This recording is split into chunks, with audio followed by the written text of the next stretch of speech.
तो सबसे पहले इसकी परिभाषा, एक अंतर तो इसकी परिभाषा हो जाएगी। तो परिभाषा क्या थी कि जब कोई वस्तु पृथ्वी के अधीन गिरती है, हाँ, तो उसमें गुरुत्वाकर्षण बल के कारण त्वरण उत्पन्न हो जाता है, तो उसे क्या कहते हैं, गुरुत्वीय त्वरण। या फिर आप ऐसा भी, जैसा भी परिभाषा देना हो, पृथ्वी के गुरुत्वाकर्षण के कारण किसी वस्तु में उत्पन्न त्वरण को गुरुत्वीय त्वरण कहते हैं। तो दो चीजें आप जैसा कहो वैसा लिख सकते हो। एक सीधा सीधा बोल रहा हूं कि जब कोई वस्तु पृथ्वी के अधीन स्वतंत्रता पूर्वक गिरती है तो उसमें जो त्वरण उत्पन्न होता है उसे क्या कहते हैं, गुरुत्वीय त्वरण कहते हैं।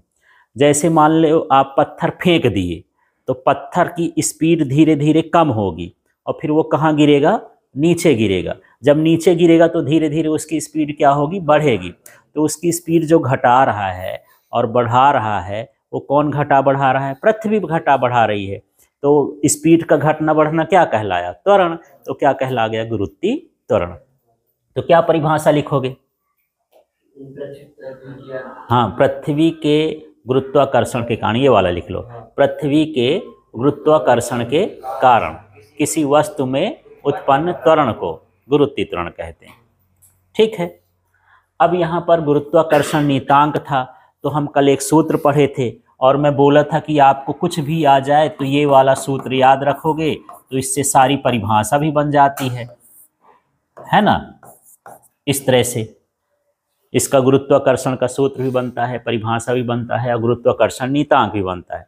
तो जब नियतांक की परिभाषा करते थे तो ये कर लेते थे, इसको क्या मानते थे, 1 किलोग्राम, इसको भी क्या मानते थे, 1 किलोग्राम, इसको क्या मानते थे, 1 मीटर। तो यही है, यदि दो पिंडों का द्रव्यमान 1 किलोग्राम हो और उनके बीच की दूरी 1 मीटर हो तो गुरुत्वाकर्षण बल का मान गुरुत्वाकर्षण नियतांक के बराबर होता है, या गुरुत्वाकर्षण नियतांक गुरुत्वाकर्षण बल के बराबर होता है। तो इस सूत्र में इन सबको एक एक मान लेना, एफ और जी को छोड़ के। तो जब एक मानोगे तो लास्ट में क्या आ जाएगा, एफ और जी आ जाएगा।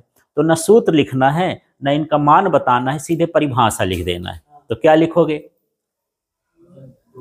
हाँ, दो पिंडों का द्रव्यमान 1 किलोग्राम हो और उनके बीच की दूरी 1 मीटर हो तो गुरुत्वाकर्षण बल का मान गुरुत्वाकर्षण नियतांक के बराबर होता। आगे पीछे भी उनको लिख सकते, दोनों तो बराबर हैं।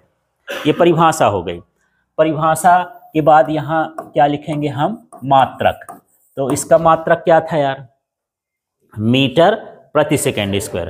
त्वरण का मात्रक हमेशा फिक्स रहता, चाहे गुरुत्वीय त्वरण हो और कोई भी त्वरण हो, त्वरण का मात्रक क्या हो गया, मीटर प्रति सेकेंड स्क्वायर। इसका मात्रक हो गया क्या, मीटर प्रति सेकेंड स्क्वायर। और उसका क्या हो जाएगा, है ना। तो जैसे अभी कंफ्यूजन हो गया और यादें नहीं है तो याद नहीं करना, मैं बताया था ना, इसी सूत्र में जी का निकालना है तो सबका पक्षांतर कर दो। तो क्या बनेगा ये, F R square m1 m2 और यहाँ क्या बच गया, जी। इससे बनाओगे तो इसका मात्रक क्या होता है, न्यूटन। दूरी का मात्रक क्या होता है, मीटर स्क्वायर। और ये किलोग्राम और ये भी किलोग्राम, तो क्या बना, किलोग्राम स्क्वायर। तो याद नहीं करना, इस सूत्र को रखोगे तो परिभाषा भी बन जाएगी, आत्रक मात्रक सब बनता जाएगा, है ना। तो इसका क्या आ जाएगा, इसका मात्रक क्या हो गया, न्यूटन मीटर स्क्वायर पर केजी स्क्वायर। फिर इनका विमीय सूत्र लिख दो।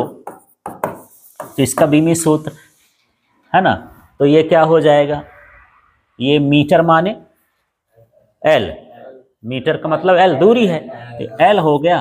और सेकेंड माने समय, तो समय का टी होता है, बटे में है तो मैं सीधे लिख दूं एल टी माइनस 2। ठीक। अब दिक्कत है इसका, तो सबका गुरुत्व वो थोड़ी ना याद करते हो, इतनी भौतिक राशियां होती हैं कि सबका हमको याद रहे। तो आप इससे फिर इसी का यूज करो और फिर इसी से निकाल लो, याद करके नहीं जाना है। अभी याद है आजकल, 2 दिन याद रहेगा, 2 दिन बाद भूल जाएगा यार गुरुत्वाकर्षण नियतांक का वो क्या था, विमीय सूत्र, मात्रक और परिभाषा सभी से सूत्र से बनना है। इसको भर ध्यान रखना कि गुरुत्वाकर्षण का कुछ है तो ये वाला सूत्र इस्तेमाल करना है। अब इसी से बताओ, तो बल का विमीय सूत्र क्या हो गया, mlt माइनस 2। दूरी का क्या हो गया, L2। और ये क्या हो गया, m, और ये हो गया m, ये द्रव्यमान का है ना, एक m कट गया। अब इससे सजा दो इसको तो क्या बनेगा, m-1 और L³ और t-2। ये इसका क्या बन गया, विमीय सूत्र बन गया। फिर इनकी प्रकृति बता देना है। ये जो गुरुत्वीय त्वरण होता है ये सदिश होता है और ये क्या होता है, अदिश। ये सदिश राशि होती है। गुरुत्वीय त्वरण हमेशा कहाँ की ओर लगता है, केंद्र की ओर। जैसे मान लो आप पृथ्वी में हो ना, तो मैं बोल रहा था उस दिन की पृथ्वी में आप बैठे नहीं हो, पृथ्वी में लटके या हो, है ना। आपको लगता है हम पृथ्वी में बैठे हैं, तो आपके ही पीछे मान लो अमेरिका देश है, तो वो लटका होगा, है ना। पृथ्वी में मान लो आप यहाँ बैठे हो ऐसे ऐसे, तो अमेरिका वाले यहाँ बैठे हैं, तो कुल मिला के लटके ना है। तो ये सारी चीजें, पेड़ पौधे, जंतु जानवर और पानी हवा, सारा कुछ इसमें है। तो सब कुछ कहाँ खींचता है, इसके केंद्र की ओर। ऐसा जितनी भी चीजें हैं ये सब केंद्र की ओर खींची जा रही, इसलिए ये गुरुत्वाकर्षण कहला गया। हाँ, पृथ्वी के अंदर ये पूरा हवा का घेरा भी, सब कुछ यहाँ पर छोटा छोटा कण भी कहाँ खींचता है, केंद्र की ओर खींचता है। ठीक है। और जो केंद्र की ओर खींचता है वो गुरुत्वाकर्षण बल है। जो उसमें त्वरण उत्पन्न होगा वो क्या कहलाएगा, गुरुत्वीय त्वरण। इसकी दिशा न हो गई तो ये कैसा हो जाएगा, सदिश। और ये वाला क्या हो जाएगा, अदिश हो जाएगा। ठीक है। अगला देख लेते हैं कि जो गुरुत्वीय त्वरण का मान होता है स्थान स्थान पर बदलता है, स्थान स्थान पर परिवर्तित होता है। जैसे मान लो पृथ्वी के केंद्र में चले जाएं तो गुरुत्वीय त्वरण का मान 0 हो जाता है। पृथ्वी की सतह पर रहें तो 9.8 मीटर प्रति सेकंड स्क्वायर होता है। यदि हम पहाड़ में चले जाएं तो कम, और यहाँ पर गहराई में चले जाएं तो कम। कुल मिला के जगह जगह पर इसका मान क्या होता है, बदलता है। यदि हम चंद्रमा में चले जाएं तो चंद्रमा में आपको बहुत हल्का महसूस होगा। वहाँ पर गुरुत्वीय त्वरण या खिंचाव क्या होता है, कम होता है। यहाँ पर आप कूदते हो तो आप यहीं तक कूद पाते हो, और वहाँ कूदोगे तो इतना कूद जाओगे। यदि आप एक पत्थर फेंकते हो तो आपका पत्थर मान लो यहाँ 50 मीटर गया तो वहाँ 100 मीटर चला जाएगा, 150 मीटर चला जाएगा, क्योंकि वहाँ पर खिंचाव कैसा है, कम है।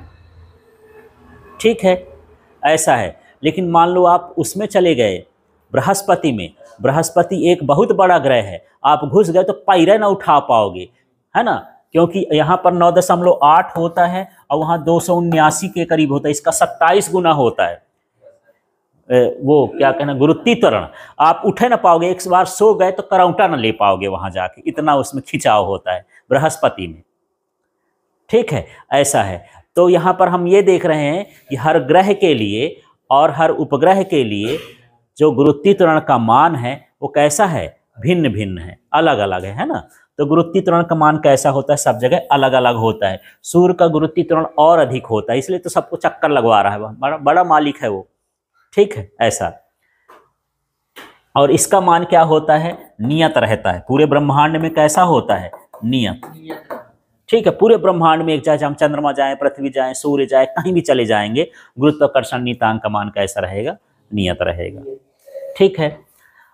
ये जो गुरुत्वीय त्वरण है ये पिंड के द्रव्यमान पर निर्भर करता है। ठीक है। जैसे पृथ्वी का द्रव्यमान चंद्रमा की तुलना में अधिक है ना, तो इसका गुरुत्वीय त्वरण का मान भी क्या होगा, अधिक होगा, और चंद्रमा का क्या होगा, कम। बृहस्पति का द्रव्यमान और ज्यादा है तो उसके गुरुत्वीय त्वरण का मान क्या हो गया, और ज्यादा हो गया। सूर्य का द्रव्यमान और ज्यादा है तो उसके गुरुत्वीय त्वरण का मान और ज्यादा हो गया। माने किस पर निर्भर करता है, द्रव्यमान। किसी पिंड का द्रव्यमान जितना बड़ा होता जाएगा गुरुत्वीय त्वरण का मान भी उसके लिए उतना ही क्या हो जाएगा, अधिक हो जाएगा। लेकिन ये द्रव्यमान पर निर्भर नहीं करता, ये द्रव्यमान पर निर्भर नहीं करता। ठीक है। इसके मान की बात करें तो सतह पर, पृथ्वी के कहाँ पर, सतह पर, इसका मान 9.8 मीटर प्रति सेकंड स्क्वायर होता है गुरुत्वीय त्वरण का। ठीक है। और इसका जो होता है ये 6.67 इंटू 10⁻⁻11 न्यूटन मीटर स्क्वायर पर केजी स्क्वायर, ये इसका क्या होता है, मान होता है। क्लियर हो गया। तो चलो एक बार रिपीट कर देता हूँ, तो परीक्षा में आएगा स्मॉल जी कैपिटल जी में अंतर लिखो। तो मान लो 3 नंबर का है तो 3 अंतर लिख देना, 4 का है तो 4 अंतर लिख देना, और 4 से तो बड़ा आएगा नहीं, और आपसे पूरा बनता है तो पूरा भी लिख देना। जितना पूछे उससे एक आध एक्स्ट्रा भी लिखना चाहिए कि कभी कोई पॉइंट यदि मिस हो जाए तो फिर ना अगले पॉइंट में नंबर मिलता है। ठीक है। तो चलो फिर से देखते हैं, गुरुत्वीय त्वरण और गुरुत्वाकर्षण नियतांक। तो इसमें क्या बोलोगे, पृथ्वी के गुरुत्वाकर्षण के कारण किसी वस्तु में उत्पन्न त्वरण को गुरुत्वीय त्वरण कहते हैं। ऐसा भी कर सकते हो कि जब कोई वस्तु स्वतंत्रता पूर्वक पृथ्वी के अधीन गिरती है तो पृथ्वी के गुरुत्वाकर्षण के कारण उसमें त्वरण उत्पन्न होता है, उसे क्या कहते हैं? गुरुत्वीय त्वरण। अपनी भाषा में लिखो, ये समझो किसी को गिराना है और पृथ्वी के गुरुत्वाकर्षण से त्वरण उत्पन्न कराना है, हाँ, तो वो क्या कहलाएगा? गुरुत्वीय त्वरण। और इसको यही है, यदि दो पिंडों का द्रव्यमान 1 किलोग्राम, उनके बीच की दूरी 1 मीटर हो, है ना, तो गुरुत्वाकर्षण बल का मान गुरुत्वाकर्षण नियतांक के बराबर होता है। ठीक, फिर इसका मात्रक मीटर प्रति सेकंड स्क्वायर, इसका मात्रक न्यूटन मीटर स्क्वायर पर केजी स्क्वायर। मात्रक याद नहीं करना, उस सूत्र से निकालोगे, सारा कुछ उसी से बनेगा, परिभाषा सूत्र है ना। इसका विमी सूत्र LT-2 और इसका M-1 L3 और T-2। और यहाँ पर ये सदिश राशि है, ये कैसी राशि? अदिश राशि है। स्थान स्थान पर इसका मान बदलता है, इसका मान पूरे ब्रह्मांड में नियत रहता है। ठीक है, यह पिंड के द्रव्यमान पर निर्भर करता है और यह पिंड के द्रव्यमान पर निर्भर नहीं करता है। पृथ्वी की सतह पर इसका मान 9.8 मीटर प्रति सेकंड स्क्वायर होता है और पूरे ब्रह्मांड में इसका मान 6.67 × 10⁻⁻11। ये यहाँ सतह होता है नहीं लिखना, ये पूरे जगह के लिए। ठीक है, तो ये कैपिटल जी का मान हो गया और ये किसका हो गया? स्मॉल जी का। तो ये समझ में आ गया, ये आगे बढ़ें। ठीक, अगला एक डेरिवेशन कर लेंगे तो फिर तुम लोग भी उसको लिख लेना, इसको तो लिखने की जरूरत नहीं है, समझ में आ गया होगा।